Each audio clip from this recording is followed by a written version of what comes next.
ایک اور میسیج بھی ہے، کہنے کہ خواب کے اندر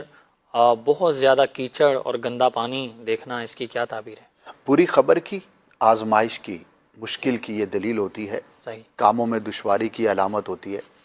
تو اگر کوئی اہم کام ان دنوں میں کرنے کا ارادہ ہے تو ہو سکتا ہے اس کام کے کرنے میں آپ کو کسی دشواری کا، آزمائش کا سامنا ہو۔ ٹھیک، اللہ پاک کی رحمت پر نظر کیجئے، اور خاص کام جب کوئی کرتے ہیں ہم، اور اس سے پہلے اگر ہم صلاۃ الحاجات پڑھ لیتے ہیں، 2 رکعت نفل پڑھ لیں، اس کا مطلب یہ ہوتا ہے کہ اب نیت یہ کریں گے کہ یا اللہ عز و جل اس نماز کی برکت سے مجھے اس کام میں کامیابی عطا فرما، اور کچھ مخصوص دعائیں بھی ہیں جو کتابوں میں آپ کو مل جائیں گی، وہ دعا اختیار کریں تو انشاءاللہ عز و جل اس سے آپ کا وہ جو کام ہے وہ بہتر ہو جائے گا۔ یاد رکھیے، ہم جو بھی کام کرتے ہیں دنیا کے اندر، ہم اسباب کی حد تک کوشش کر سکتے ہیں،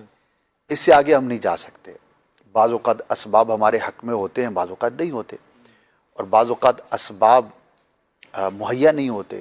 صحیح، اللہ پاک جو مسبب الاسباب ہے، جو اسباب کو پیدا فرمانے والا بھی ہے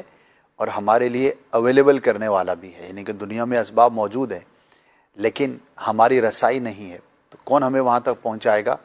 وہ اللہ پاک کی ذات ہے۔ تو جب اس کی بارگاہ میں ہم دعا کریں گے کہ یا اللہ عز و جل یہ کام میں کرنے کا ارادہ رکھتا ہوں، میں تیری بارگاہ میں دعا کرتا ہوں تو مجھے اس کام میں کامیابی عطا فرما، تو جو مسبب الاسباب ہے اگر اس کی رحمت آپ کے ساتھ ہو گئی تو پھر انشاءاللہ آپ کا کام نہایت آسان ہو جائے گا۔ تو یہ کوئی اتنا دشوار نہیں ہوتا، لیکن ہم ایک سوچ کی بات ہے۔ اب مثال ہے، آپ نے کاروبار کرنا ہے، آپ نے اس کے لیے انویسٹمنٹ بھی جمع کر لی، آپ نے جو کام کرنا ہے اس کے لیے جگہ بھی آپ نے تلاش کر لی، اور آپ نے کئی ہفتوں کی محنت کر لی، اس پہ ریسرچ بھی کر لی، آپ نے مارکیٹ بھی تلایا، آپ نے سینکڑوں کام کیے اس کاروبار کے لیے، وقت بھی لگایا، پیسہ بھی لگایا، اپنے آپ کو بھی تھکایا، لیکن یہ 2-4 منٹ کی جو 2 رکعت کی نفل نماز ہے وہ نہیں پڑھی آپ نے۔ سبحان اللہ، اللہ، کبھی غور کیا آپ نے کہ اتنی کوششیں ہم کر رہے ہیں لیکن وہ 2 رکعت جو نفل نماز ہے، اور حال یہ ہے کہ دعا بھی جو ہے بس جیسی تیسی کرتے ہیں، خود نہیں محنت۔ اچھا، اب جب اس طرح کی کوئی بات بتائیں نا تو لوگ یہ بھی پوچھتے ہیں کہ یہ 2 رکعت کوئی بھی پڑھ سکتا ہے، یعنی خود نہیں پڑھنی، ایسے ہی، یعنی یہ 2 رکعت بھی کوئی اور پڑھ لے اور میرا کام ٹھیک ہو جائے۔ اب استخارہ ہے جیسے،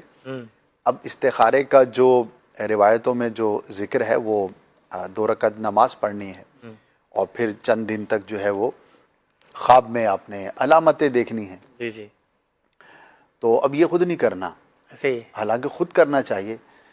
جب کسی کو طریقہ بتا دیں تو جو بتانے والا تو اسی کو کہتے ہیں کہ آپ پڑھ لینا، آپ مجھے بتا دیجئے گا۔ اللہ کے بندے، کام آپ کا ہے، آپ خود جتنی تسلی سے اور جتنے اچھے انداز پہ وہ کریں گے، کوئی دوسرا آپ کے لیے کیسے کرے گا؟ صحیح، تو ان کاموں میں ہم کسی اور کے سپرد کر رہے ہوتے ہیں، اور جو بقیہ کام ہے وہ تو آپ کسی کے سپرد نہیں کرتے، نہ آپ نے کسی کے ہاتھ میں پیسہ دینا ہے، خود جا کر دیکھنا ہے، خود جا کر سارے کام کرنے ہیں۔ لیکن جہاں وظیفے کی بات آ جائے، اچھا وظیفے میں بھی کہہ دیں کہ بھئی 100 دفعہ پڑھنا ہے، تو پوچھیں گے کوئی ایسا ہے جو 1 دفعہ پڑھنے سے 100 دفعہ کا کام ہو جائے؟ یعنی کہ یہ ایک عرض کرنے کا مقصد یہ ہے کہ یہ ایک سستی ہے ہماری۔ تو جو رب کی بارگاہ میں دعا کرنی ہے، نماز پڑھنی ہے، اس سے تعلق کو قائم کرنا ہے، تو اس میں ہماری اتنی سستی کیوں ہوتی ہے؟ اس میں ہم شارٹ کٹ ڈھونڈ رہے ہوتے ہیں۔ تو یہ سارے کام ہمارے کرنے کے ہیں، خود کریں،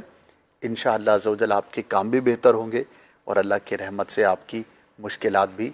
دور ہوتی چلی جائیں گی۔